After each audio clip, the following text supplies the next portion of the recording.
They came without warning. The sky over 9 human worlds turned black as hostile fleets blotted out the sun, their weapons calibrated not for conquest, but for erasure. Populations of millions were not given demands, ultimatums, or even the courtesy of being called enemies. They were simply designated contaminants, burned from orbit, erased from every map. 99 million voices fell silent in less than 6 days. No survivors were allowed to escape the glass colonies. Every transmission was jammed, every ship destroyed on launch. Children died in their homes as planetary crusts cracked and oceans boiled. The universe did not watch with horror. It did not watch at all. The destroyers spoke of duty.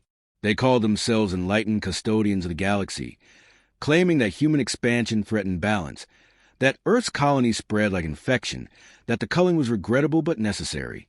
Their words were recorded in sterile diplomatic sessions, their ambassadors smiling as they dismissed human cries for justice. To the Galactic Council, the massacre was an administrative matter, a population adjustment, not a crime. Human protests were mocked as barbaric outrage. Delegates whispered that humanity, young and reckless, had brought this on itself. In their arrogance, the killers misread silence as weakness. Earth did not scream. It did not weep for cameras. It did not call for allies or appeal to courts. Instead, Terran High Command sealed its doors, transmissions ceased, and black ships left orbit under no flag, no registry, no beacon. They moved without ceremony or broadcast, not part of any declared war, carrying no diplomatic message. Off-world settlers whispered of old legends from humanity's fragmented past, ghosts from old battlefields who never left bodies behind, predators who moved in darkness and left fear as their calling card. They spoke names that were not names but warnings. The American Boogeyman, the Baba Yaga, assassins who walked unseen, who struck without mercy, who vanished like mist. In the distant stars, these names meant nothing. To humans, they meant something worse than death, inevitability. The first signs were dismissed as coincidence. A refueling platform in an enemy's outer sector exploded in a silent flash, blamed on faulty maintenance. A shipyard producing capital cruisers was consumed by fire, its workers found dead, throats cut in locked compartments. No alarm sounded. No cameras recorded intruders. The enemy called it sabotage by dissidents, internal corruption, the price of rapid expansion. The pattern was invisible until it was too late to stop. Fleet admirals who ordered the massacres began disappearing.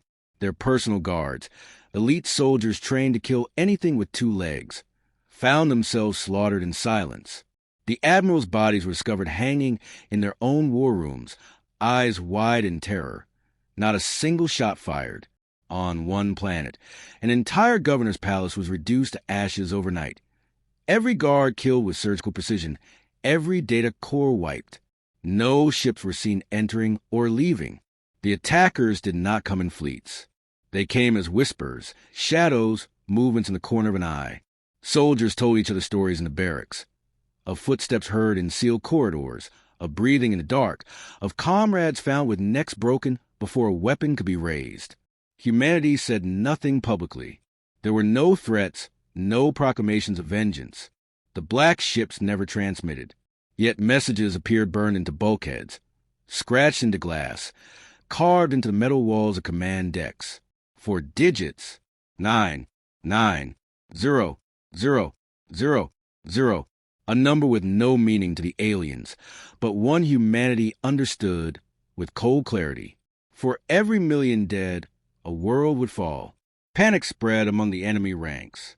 The alien empire's media dismissed it all as rumor, but officers refused new assignments in human space. Convoys delayed their routes. Soldiers deserted in growing numbers. Some commanders requested to be stationed as far from human colonies as possible. The killings were too precise, too selective. They were not random terrorist acts. They were a ledger being balanced, name by name, world by world. Terran Black operations made no effort to hide their skill. One day a planetary defense network would fail for 10 minutes, the exact 10 minutes needed for a senior minister to be assassinated. Another day an entire destroyer squadron would vanish, found later adrift, crew dead but ships intact. Each event showed a level of preparation impossible to counter. The killers knew every code, every security rotation, every escape plan. Their strikes were not loud battles, but silent exterminations of the guilty. Not a single civilian was harmed. Not a single neutral species touched. Humanity did not kill for pleasure. It killed with purpose. Diplomats in the Galactic Council began whispering in back halls. Had Earth summoned mercenaries? Did it have allies in the criminal underworld? No. The precision was too clean, too cold. Only humans would be so thorough in revenge. Only humans would honor their dead by counting each one, by assigning a price in blood. Where other species wage wars to seize territory, humans waged them to settle debts. And this debt was 99 million lives deep. An intercepted enemy communication revealed a growing fear. We are not fighting soldiers. We are being hunted by something we cannot see. Elite counterintelligence teams deployed across dozens of worlds. They built traps, baiting human operatives with false targets. None succeeded. A few captured video fragments. A figure in black armor moving too fast for the eye, a flash of a blade, the hiss of suppressed weapons. Another image showed only a woman's silhouette standing in smoke, then nothing but dead men. Even these glimpses were enough to sow dread through entire fleets. The enemy attempted reprisals, sending assassins toward Earth. None returned. Their fleets massed at choke points, awaiting human retaliation that never came openly. Yet still their leaders died. Their fleets were crippled from within, their supply lines severed without a battle. Every time they tried to strike back, they found themselves outmaneuvered, as if the humans knew their plans before they were made. By the end of the first month, 20 high-ranking commanders were dead, 7 industrial hubs destroyed, 3 fleets scattered. Not a single Terran ship was officially recorded in combat. The Galactic Council debated intervention, but no one wanted to oppose humanity directly. Their silence was more terrifying than any threat. A faceless voice transmitted only once, on an open channel intercepted across a dozen systems, cold and calm, with no accent, no origin. For every million dead, we will take one world. You killed 99 million. Do the math. Alien leaders laughed publicly to save face, but they locked their doors at night. Soldiers spoke of nightmares in which human demons walked unseen through their ships, marking them for death. In the outer systems, parents frightened their children into obedience with new warning. Sleep, or the Earth demon will come. It was no longer propaganda. It was fear becoming myth. And humanity stayed silent, letting the myth grow. The Empire began to consume itself. Leaders vanished so quickly that command structures fractured, leaving power vacuums filled by rivals too terrified to trust each other. Accusations replaced strategy. Factions formed, each blaming another for the mysterious killings. Fleets mutinied rather than serve commanders they believed already marked for death. Trade routes collapsed as supply ships refused to leave safe ports, fearing that human demons would hunt them next. In every star system, fear ruled more absolutely than any emperor. The killings had become routine, but they were never random. Humanity's assassins struck only at the guilty, and that made them worse than monsters. Monsters killed without reason. These killers made choices. They remembered. World after world pleaded to leave the Empire rather than die for its crimes. Governors broadcast public renunciations, swearing loyalty to Earth simply to avoid becoming targets.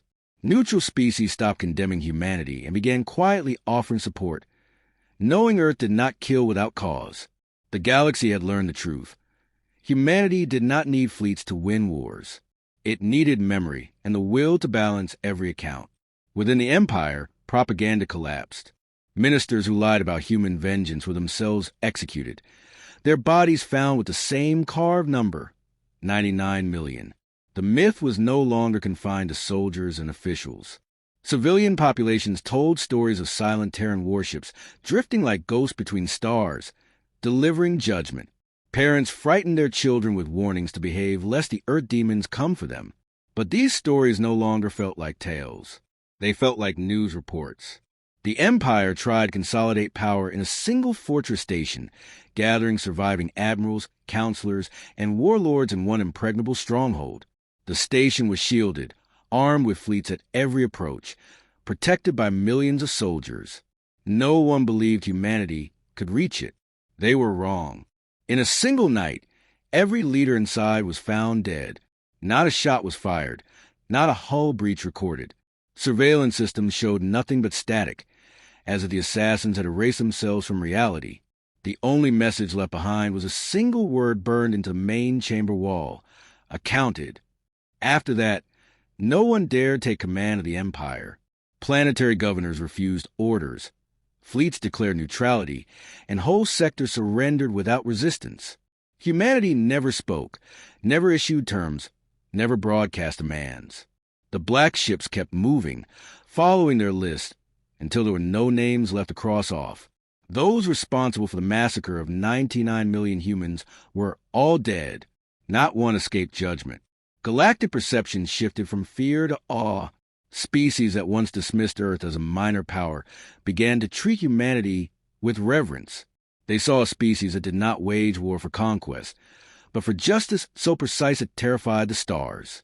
Where other races forgot their dead, humanity counted every one. Where others fought with fleets, humanity sent ghosts that killed only the guilty. The American Boogeyman and the Baba Yaga were no longer names. They were legends whispered in the same breath as old gods and ancient curses. Neutral World began sending emissaries to Earth, not to negotiate peace, but to offer alliance.